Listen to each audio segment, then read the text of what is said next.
इंद्रियाणि पराण्य आहुर इंद्रियेभ्य परम मनाः मनसस्तु परा बुद्धिर यो बुद्धि परतस्तु साह। हरे कृष्णा। ये तीसरे अध्याय का 42वां श्लोक है और इस श्लोक में अब भगवान कृष्ण अर्जुन को स्टेप्स बता रहे हैं, या अर्जुन के द्वारा हम सबको स्टेप्स बता रहे हैं कि किस तरह से इस काम रूपी शत्रु पर विजय प्राप्त करनी है। पिछले श्लोक में तो भगवान ने बताया था कि सीक्वेंस क्या है। सबसे पहले आदव अर्थात इंद्रियों पर अटैक करना है, लेकिन उसके बाद फिर कैसे चलना है वो सारा जो स्टेप्स हैं वो इस श्लोक में भगवान बता रहे हैं। इंद्रियाणि पराणि आहुर, कि इंद्रियां ऊपर हैं किससे, जड़ पदार्थ से ऊपर हैं। आहुर का अर्थ है कहा जाता है। इंद्रियेभ्यः परम मनः, और इंद्रियों से ऊपर मन है। मनसस्तु परा बुद्धिर, और मन से भी ऊपर क्या है, बुद्धि है। यो बुद्धि परतस्तु सः, और बुद्धि से भी ऊपर आत्मा है।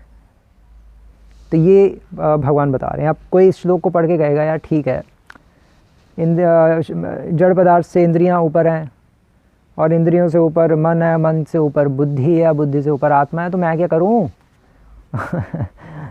मतलब एक इस श्लोक को अगर हम पढ़ेंगे ऐसे विदाउट कमेंट्री अगर पढ़ें हम श्री प्रभुपाद की, तो कुछ समझ नहीं आएगा यार भगवान बोल क्यों रहे हैं, मुझे क्या करना है, चाहे वो उससे ऊपर है या नहीं है, मुझे क्या करना है, क्या करूं फिर ऊपर है तो गीता को समझना बहुत मुश्किल है जब तक हम श्री प्रभुपाद की इस Bhagavad Gita as it is को नहीं पढ़ेंगे, तब तक गीता समझनी मुश्किल है। तो भगवान अब इस श्लोक में अर्जुन को बता रहे हैं कि अर्जुन की चाहे तुम इंद्रियों को अपने वश में कर भी लो, इंद्रियों पर तुम अटैक कर दो, इंद्रियों को, सोल्जर्स को तुम अपने वश में कर लो, लेकिन फिर भी और चाहे तुम मन को भी अपने वश में कर लो, बुद्धि को भी वश में कर लो, तब भी काम अर्थात भोग वासना, काम का अर्थ है भोग वासना, तब भी भोग वासना खत्म नहीं होगी इतनी आसानी से। कोई बच्चों का काम तो नहीं है ये, वो खत्म नहीं होगी। क्यों? क्योंकि जो राजा है, जिस राजा ने अटैक किया है, राजा मतलब आत्मा, आत्मा का राज्य छीन गया था ना, आत्मा का राज्य किसने छीन लिया? काम रूपी राजा ने छीन लिया। तो अब जो आत्मा रूपी राजा है वो अटैक कर रहा है दोबारा से काम रूपी राजा पे, और ऐसा लग रहा है कि इंद्रिय, मन और बुद्धि मेरे वश में आ गई हैं तो सब हो गया, लेकिन नहीं। और फिर जो ये राजा है, आत्मा रूपी राजा, ये काम रूपी राजा को कहेगा ये झुक, क्योंकि तेरे सारे मन, बुद्धि और इंद्रियां, जो सिपाही हैं, रानी है, वजीर है, सब मेरे कंट्रोल में आ गया, चल मेरे सामने झुक। और जब काम रूपी राजा झुकेगा और जब उठेगा तो उसके हाथ में चाकू होगा और सीधा हमारे पेट में, ये ले, अरे तू तो हार गया था। वो कहेगा कि नहीं, मैं हारा नहीं था, मैं इतनी आसानी से ख़त्म नहीं होता, क्योंकि तूने इन सबको तो कंट्रोल में कर लिया, लेकिन तू ही कमज़ोर है। तू ही बेवकूफ़ है अभी भी। तो आत्मा जब तक कमज़ोर में रहेगी तब तक चाहे इंद्रियां, मन और बुद्धि हमारे वश में भी आ जाए, तब तक भोग वासना अर्थात काम ये इस राज्य को छोड़ के अपने राज्य वापस नहीं जाएगा, या इस राज्य को छोड़ेगा नहीं और हार नहीं मानेगा। अल्टीमेटली पॉइंट ये है, इतना आसान नहीं है काम को हराना या भोग वासना को ख़त्म करना। लेश मात्र भी भोग वासना ना हो, ये तो प्रोजेक्ट है, इतना आसान नहीं है ये। और जब तक वो नहीं हटेगी लेश मात्र भी भोग वासना, तब तक भगवान के धाम तो कोई क्वेश्चन नहीं है जाने का, इतना आसान नहीं है। भक्तिवेदांत सरस्वती ठाकुर कहते थे कि लेश मात्र भी भोग वासना रह जाएगी तो हमें वापस आना ही पड़ेगा इस संसार में।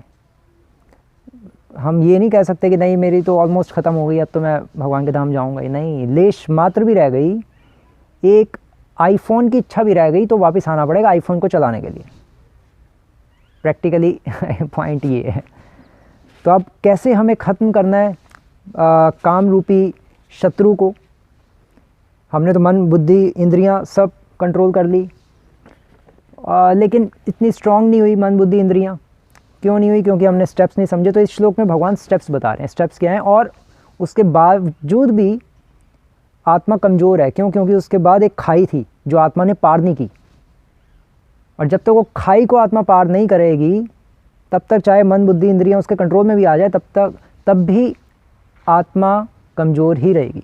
तो अब भगवान इस श्लोक में अल्टीमेटली बता रहे हैं कि बुद्धे यो बुद्धे परतस्तु सह, सह का अर्थ है आत्मा, आत्मा सबसे ऊपर है, इंद्रियों से ऊपर मन, मन से ऊपर बुद्धि, बुद्धि से ऊपर आत्मा। अब आत्मा जो है, पॉइंट ये उठता है कि आत्मा को स्ट्रॉन्ग कैसे बनाएं। जैसे फॉर एग्जांपल जो सेंसेस हैं, इंद्रियां जो हैं, इंद्रियां स्ट्रॉन्ग होती हैं नियमों में रह के, जैसे पिछले श्लोक में भगवान ने बताया था, आदौ नियम भरतर्षभ, कि नियमों में रहकर इंद्रियों को कंट्रोल में करो। मतलब अर्थात कहने का अर्थ ये है कि इंद्रियां कंट्रोल होती हैं नियमों में रहकर भगवान की सेवा करने से।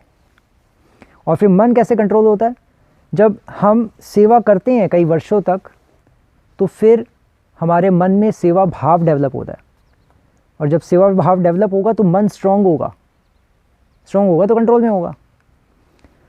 और फिर जब हम सेवा भाव के साथ फिर और सेवा करते रहते हैं कई सालों तक, 10-15 साल तक, तो उसके बाद फिर हमारी बुद्धि स्ट्रांग होती है। क्यों? क्योंकि वो फिर शास्त्रीय ज्ञान, शास्त्रों को पढ़ने में सक्षम होती है। इसलिए कहा जाता है शुरू में शास्त्रों को अधिक नहीं पढ़ना चाहिए, जम के सेवा करनी चाहिए। तभी शिल प्रभुपाद ने भी ऑल ओवर वर्ल्ड सभी डिवोटिस को, जब शिल प्रभुपाद इस धराधाम में थे तो प्रीचिंग करके शिल प्रभुपाद ने सबको कहा कि बुक डिस्ट्रीब्यूशन करो, कुकिंग करो, रथ यात्रा करो, कंटिन्यूस सर्विसेज में लगा के रखते थे जितना हो सके। क्यों? क्योंकि जब तक हम नियमों में रहकर सेवा नहीं करेंगे, उससे इंद्रियां कंट्रोल में नहीं आएंगी। इंद्रियां कंट्रोल में नहीं आएंगी सेवा करते हुए, तो फिर हम नेक्स्ट स्टेप तक नहीं पहुंच पाएंगे।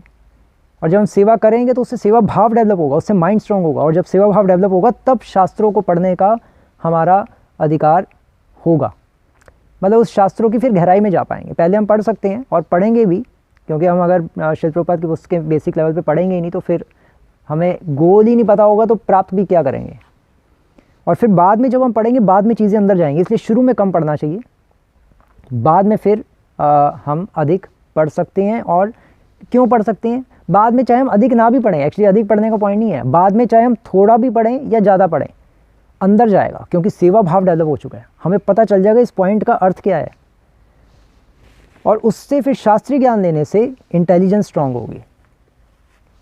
तो नियमों में रहकर सेवा करने से इंद्रियां स्ट्रांग होंगी, फिर सेवा भाव से मन स्ट्रांग होगा, और फिर शास्त्रों का अध्ययन करने से, शास्त्र ज्ञान लेने से फिर बुद्धि स्ट्रांग होगी। और तीनों स्ट्रांग हो गई तो अब क्वेश्चन ये उठता है कि आत्मा को कैसे स्ट्रांग करें, क्योंकि सबसे ऊपर तो आत्मा है। अगर आत्मा ही कमज़ोर रहेगी तो ये तीनों भी स्ट्रांग हो गए। तो अगर राजा ही कमज़ोर है तो फिर क्या है, वो तो कोई भी आके चाकू मार देगा, और ये कामरूपी राजा तो मारेगा ही। उसने मार दिया कि अभी भी तू स्ट्रांग नहीं है, तूने अपने सबको तो स्ट्रांग कर लिया, तू तो अभी भी हिजड़ा है। तो आत्मा को स्ट्रांग करना है। अब आत्मा कैसे स्ट्रांग होगी? एक्चुअली ये वैदिक भक्ति के अंतर्गत आता है। इंद्रियां, मन और बुद्धि पर जो हम फोकस, जो काम करते हैं, ये वैदिक भक्ति के अंतर्गत है। आत्मा के ऊपर काम करना रागानुगा भक्ति के अंतर्गत है। तो जब हम वैदिक भक्ति कर रहे हैं, इंद्रिय, मन और बुद्धि को कंट्रोल में करते हुए, तो उसके बाद फिर खाई आती है। और वो खाई क्या है? खाई है हमारा अहंकार। हमें लगने लग पड़ता है कि मैंने जो अपनी मन, बुद्धि और इंद्रियों को जो कंट्रोल में किया है, वो अपनी सेवा से किया है। नियमों को मैंने खूब पालन किया है, सेवा भाव डेवलप किया है, और फिर मैंने शास्त्रों का ज्ञान लिया है। अब तो मुझ पर भगवान को कृपा करनी ही चाहिए किसी भी हालत में। तो ये जो हमारा अहंकार है कि करनी ही चाहिए भगवान को, जैसे फॉर एग्जांपल हिरण्यकशिपु ने खूब तपस्या की, उसने क्या किया? फिर यही तो उसका कहना था कि अब तो ब्रह्मा जी को प्रकट होना ही चाहिए किसी भी हालत में, और ब्रह्मा जी प्रकट हो गए। लेकिन भगवान कौन है? अभिज्ञ स्वराट। भगवान स्वतंत्र हैं। भगवान थोड़ी ना हमारे कहने पे प्रकट होंगे। भगवान किसी के अधीन नहीं है। भगवान हमारी साधना के भी अधीन नहीं है। और क्योंकि हमें लगता है कि भगवान हमारी साधना के अधीन है, अहंकार के कारण, इसलिए भगवान प्रकट नहीं होंगे और ना अपने आप को प्रकट करवाएंगे नाम के रूप में या भक्तों, मतलब हमें भगवान प्रकट नहीं करवाएंगे। पॉइंट ये है। तो अब इस खाई को हटाने के लिए हमें अहंकार खत्म करना पड़ेगा, और अहंकार तभी खत्म होगा जब वैष्णव की कृपा होगी। हमें सेवा इस तरह से करनी है, भक्ति इस तरह से करनी है कि वैष्णव हमारे से खुश हों, गुरु वैष्णव। क्योंकि जब गुरु वैष्णव भगवान से याचना करेंगे, वैष्णवेरा निवेदने कृष्ण द्वयमय, एक सॉन्ग में आता है कि वैष्णव के निवेदन से ही भगवान कृपा करते हैं। तो पहले वैष्णव कृपा करेंगे, और फिर जब वैष्णव के कहने पर जब फिर भगवान कृष्ण जब कृपा करेंगे, तभी हम उस 50 फुट या 500 फुट चौड़ी जो खाई है उसको लांघ सकते हैं। अहंकार रूपी जो खाई है, उस अहंकार को ख़त्म नहीं हम कर सकते, क्योंकि जब हम कुछ करेंगे तो अहंकार तो आएगा ही आएगा। मान लीजिए आपने पूरा एक बड़ा सा 10 मंजिली मंदिर बना दिया, कंस्ट्रक्शन कर दी टेंपल की, तो आपको लगेगा तो है कि मैंने किया, यस अब तो भगवान को मुझ पर खुश होकर मुझे कृष्ण प्रेम दे ही देना चाहिए। ऐसा विचार आना स्वाभाविक है। वो अहंकार इनहेरिटेड है आत्मा में, क्योंकि करोड़ों जन्मों से अहंकार को लेके कैरी करके चल रही है ना। जैसे एक माँ अपने बच्चे को लेके घूमती रहती है, तो वो उसी तरह से हम अहंकार को अपने करोड़ों जन्मों से लेकर घूम रहे हैं। उसको हटाना इतना आसान नहीं है। वो तो वैष्णव की और भगवान की कृपा से ही हट सकता है। उस कृपा को प्राप्त करने के पश्चात ही हम इस अहंकार रूपी खाई को लांघ सकते हैं। और ये खाई एक्चुअली अहंकार भी है और प्लस वैष्णव अपराध भी है हमारे पिछले जन्मों के। जो हमने पिछले जन्मों में वैष्णव अपराध किए हैं, जो भी किए हैं, वो सब इस खाई रूपी अहंकार के रूप में प्रकट हुई हैं। और फिर जब वैष्णव खुश होंगे तो वो भगवान से याचना करेंगे, और फिर भगवान भी जब खुश होंगे तब हम जो नेक्स्ट स्टेप है सोल, आत्मा के स्तर पे आएंगे। कैसे आएंगे? क्योंकि तब हमें हायर टेस्ट की प्राप्ति हो जाएगी, अगर हम उस खाई रूपी अहंकार को लांघ गए तो। और हायर टेस्ट की जब प्राप्ति होगी तब हम रियली में हरे कृष्ण महामंत्र का जप करेंगे और भगवान की लीलाओं का श्रवण करेंगे, और उसमें टेस्ट मिलेगा हमें। वो रागानुगा का स्तर है। और जब तक रागानुगा के स्तर पे नहीं आएंगे, या दूसरे शब्दों में जब तक हमें हायर टेस्ट नहीं मिलेगा तब, और लोअर टेस्ट जब तक नहीं छूटेगा, तब तक काम रूपी राजा, भोग वासना जो है वो हमारे अंदर से निकलेगी नहीं। और जब तक वो नहीं निकलेगी तब तक हमें अपने आप को हारा हुआ ही समझना चाहिए। हमें ये नहीं समझ लेना चाहिए कि हमने 30 साल भक्ति कर ली और हम बहुत सीनियर डिवोटी हो गए हैं। 30 साल भक्ति करें, 10 साल करें, 5 साल करें या 50 साल करें, जिस तरह से बूढ़ा ज्ञान के साथ हुआ जाता है, केवल आयु से नहीं हुआ जाता, उसी तरह से केवल सीनियर बनने से, कि मुझे 30 साल हो गए, मुझे 20 साल हो गए, केवल उससे सीनियर नहीं बना जाता। जय भजे सही बड़ा, जिसको पता चल गया कि मैं आत्मा हूँ, शरीर नहीं हूँ, और जीवेर स्वरूप होए कृष्ण नित्यदास, और जो रसास्वादन कर रहा है, जिसको हायर टेस्ट की प्राप्ति हो गई, जिसको holy name is non different from Krishna, अभिनत्वा नाम नामिनो, कृष्ण और उनका नाम एक ही लग रहा है, केवल वही बच सकता है। अदरवाइज़ काम रूपी राजा या काम रूपी शत्रु छोड़ेगा नहीं। इतना आसान नहीं है। बड़े बड़े ऋषि मुनि गिर गए। काम वासना तो काम का ही एक पराकाष्ठा है काम वासना, स्त्री पुरुष का आकर्षण। हायर टेस्ट हमारा लक्ष्य है, इसको भूलना नहीं चाहिए। लक्ष्य को याद रखने के लिए अच्छा साधु संग भी चाहिए। इसलिए हम तभी तो श्री प्रभुपाद ने पूरे वर्ल्ड में इस्कॉन सेंटर्स खुदवाए कि जितना हो सके साधु संग करो और मेरी पुस्तकें पढ़ो, प्रभुपाद कहते थे। तो उससे फिर गोल हमेशा क्लियर रहता है। जितना गोल क्लियर रहेगा उतना ही हमारी गति भी तीव्र रहेगी, स्पीड हमारी हमेशा बढ़ी रहेगी। स्पीड धीरे की नहीं, और बस निकटस्थ माया झपटिया धरी, माया ने झपट्टा मार के पिंजरे में बंद किया नहीं। पिंजरा अर्थात काम रूपी पिंजरा, और क्या है। स्त्री पुरुष आकर्षण चलता रहेगा उस पिंजरे के अंदर।